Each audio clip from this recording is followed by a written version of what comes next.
A very warm welcome to our viewers worldwide. From the CNN Center, I'm Carl Azus. Today's show starts with news involving the U.S. and Saudi Arabia. U.S. President Barack Obama is traveling to the Middle Eastern monarchy this week. The two countries' governments have been close allies for decades. The U.S. has benefited from having a reliable source of oil and a stable trade and military partner in the Middle East. Saudi Arabia has invested in U.S. companies, bought U.S. weapons, and received security from the U.S. But the relationship has had its problems. For example, last year's controversial nuclear deal between Iran and 6 other countries led by the U.S. Saudi Arabia and Iran are enemies. The Saudis were initially furious over the deal. Another strain, the September 11, 2001 terrorist attacks on the U.S.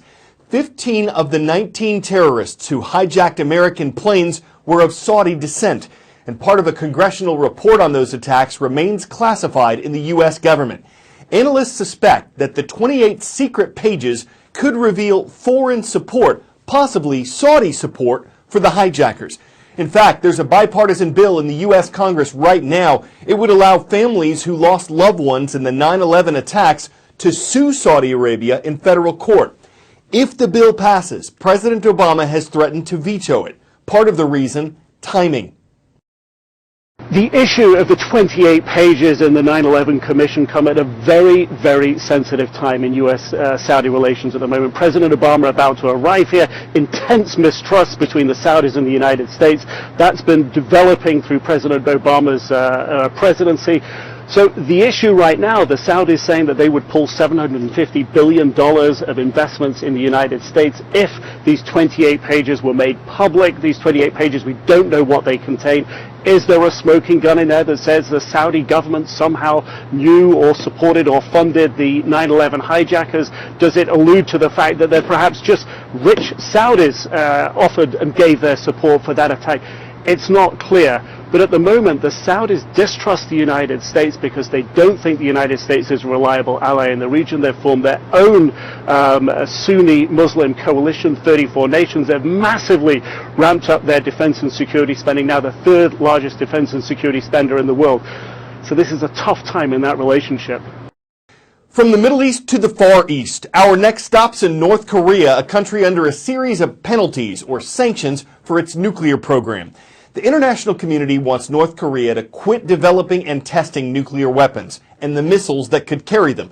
As it's been moving forward with the program, the United Nations has issued new sanctions on North Korea. The goal, to try to keep the country from being able to pay for nuclear weapons development. A CNN reporter recently visited the communist nation's capital to get a sense of whether these penalties are being felt yet. Something unusual happened while driving around the North Korean capital. We got stuck in traffic. Even in the last year and a half that I've been coming here, there's a noticeable increase in the number of cars on the streets here in Pyongyang. The North Koreans will say they have more traffic than they ever have before here. And so even though there are some of the strongest sanctions that have ever been in place against this country, here in the capital city, North Koreans say they're not feeling the impact, at least not yet. Tough UN sanctions intended to stop North Korea from developing dangerous weapons seem to be having little, if any, effect on life in Pyongyang, at least the parts we're allowed to see. The sanctions followed this year's satellite launch and claimed H-bomb test, actions condemned even by North Korea's most powerful friend and trading partner, China. Chinese state media says the sanctions will begin to hurt within a year.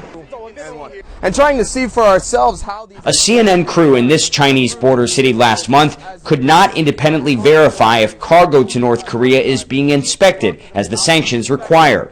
A longtime diplomat and former ambassador who now runs a Pyongyang think tank believes sanctions won't hinder North Korea's military or economy. We built a socialist country under U.S. sanctions ever since our liberation, says Ri Jong-ryul. Under our beloved comrade Kim Jong-un's lead, everyone is working hard.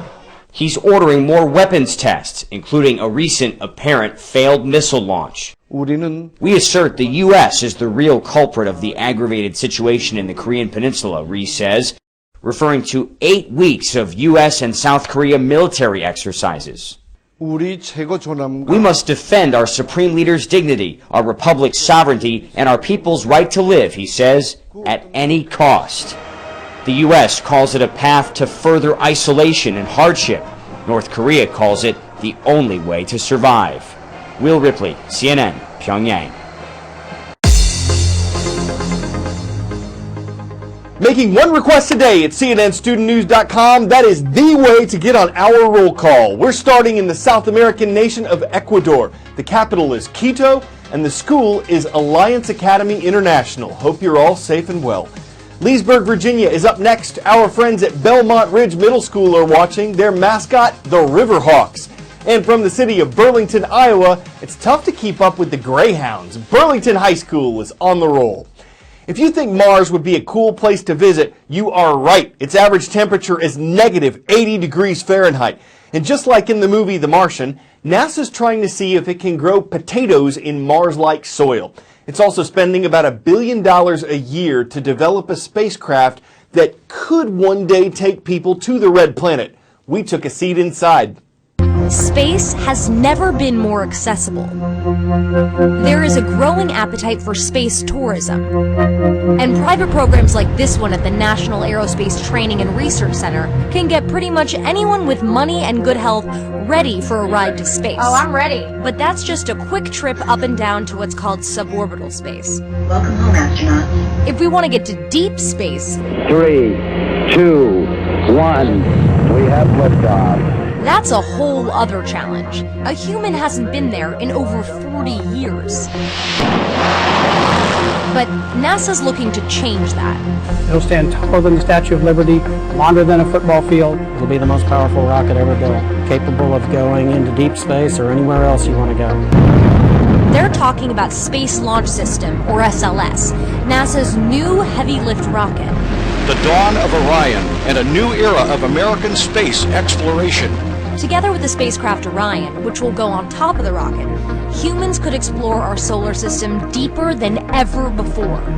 There's only 2 of us right now in here, and you're saying this thing could fit up to 6. And we got an inside look at what that new spacecraft looks like. Could we even survive 21 days as the 2 of us? It'd be wild, yeah. Orion will take up to 6 astronauts into deep space for 21 days.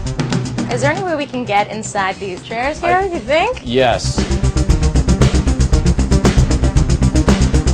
How is Orion outfitted to get us to deep space? State-of-the-art heat shield to protect the crew on entry, parachute systems, a very lightweight system. So Orion is, over 40% composites, which means it's light. One of the things special about Orion is the size. So 4 people in 21 days gives you a lot of capability, whether it's exploring an asteroid or on the surface of a planet. And why 21 days?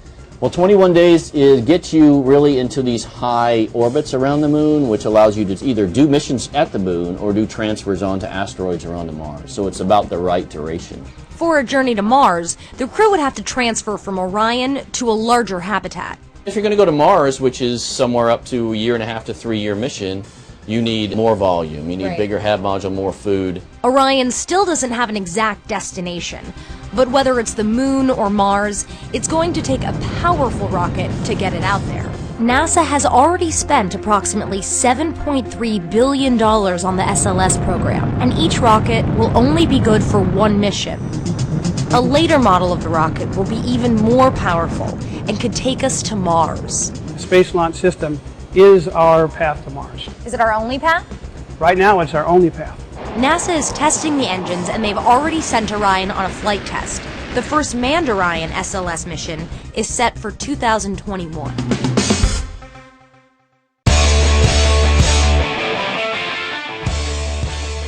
It was a bittersweet moment for a California father. He'd taken his 4-year-old daughter surfing before, but this time he says she wanted to go solo.